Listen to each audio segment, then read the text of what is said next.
I'd never been the editor of anything. Your high school newspaper. I was going to say, the smoke signal. The smoke signal. I kind of did the whole newspaper on my kitchen table, and it came out twice a year.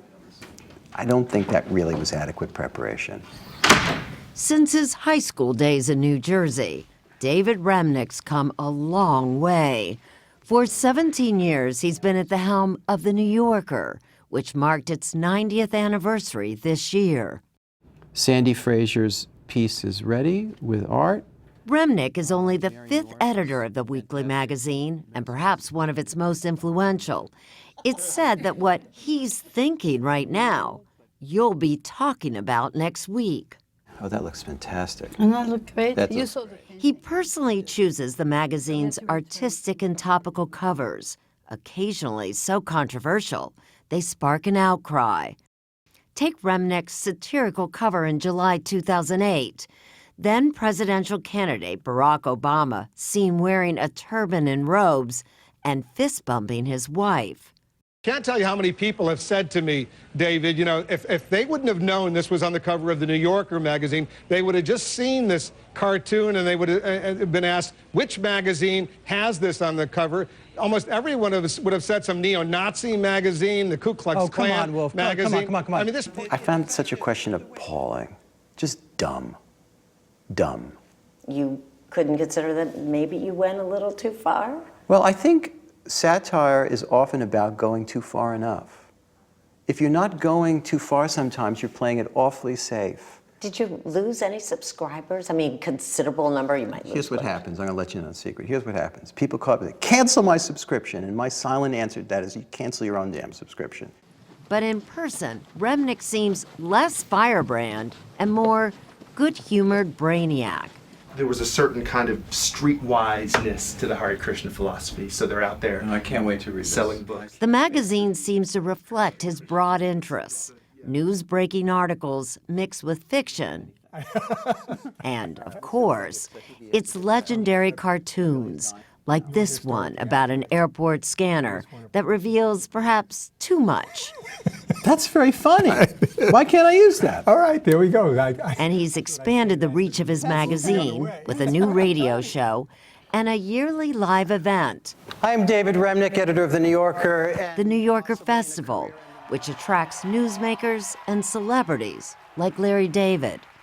My mother actually wanted me to be a mailman. That was her dream.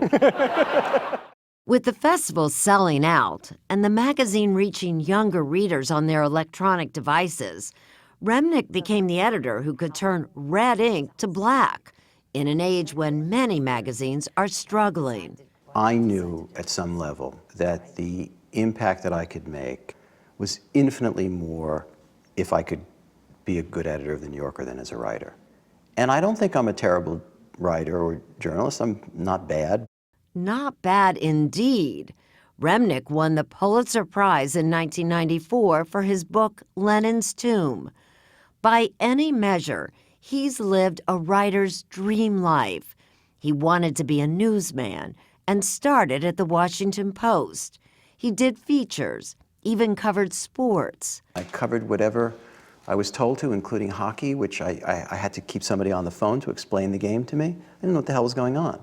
And then his life was changed by two events. All of a sudden, there was a job notice that went up to go to Moscow, and nobody really wanted to go because it's cold. He became the Post's correspondent in Moscow, and he married Esther Fine, a reporter at the New York Times. We literally got married in October of 1987 and went to Moscow. It was the beginning of our marriage, so. Yeah. In 1992, after returning to the U.S., Remnick was hired as a staff writer at The New Yorker by the editor at that time, Tina Brown. Why look at becoming the editor of the magazine? Yes, darling, why? Well, it was a very strange thing. Tina Brown suddenly decided to leave The New Yorker and start another magazine called Talk.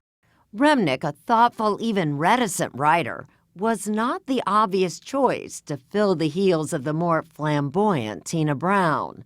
I used to tease him. You know, it was sort of like Joe Torre coming after Billy Martin with the Yankees. Adam Gopnik, a New Yorker staff writer who has worked for 4 editors there, says that Remnick brought stability to the magazine when Brown left. You know, that after a brilliant but very high-pressure kind of leader, you want somebody who's equally authoritative, but in a much more generous and easygoing way.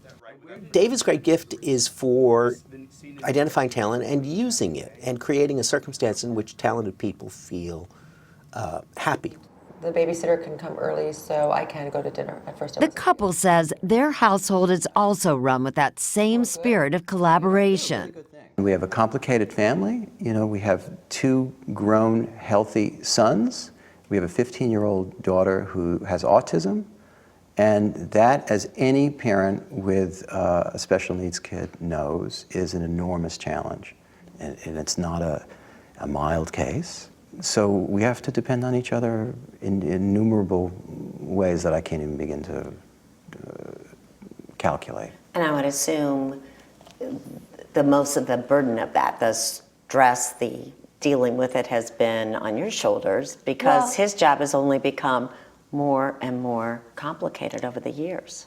The pragmatics of it is in my hands, but the stress is equally shared. For Remnick, the worries at home have put the stress of work in perspective. To do what I do is an immense gift.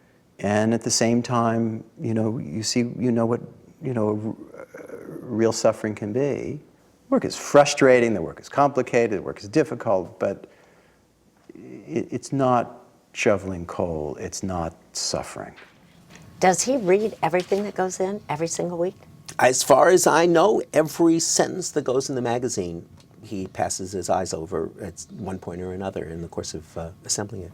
And Remnick is not afraid to make tough calls. I remember in the week after 9/11, for instance, and David said, you know, I'm going to take all the cartoons out of the magazine, which is something we had never done in our history. And is that his decision? That was totally his decision. And I thought that it was a mistake because I thought our readers are looking to us for continuity.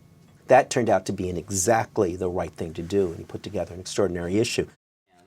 As editor, Remnick brings a cool perspective to everything he does. But he is acutely aware of the responsibility he carries. Having achieved all that he has, there's one title David Remnick does not want. I know that you have told people you don't want to be the last editor of the magazine. I don't. Why would I?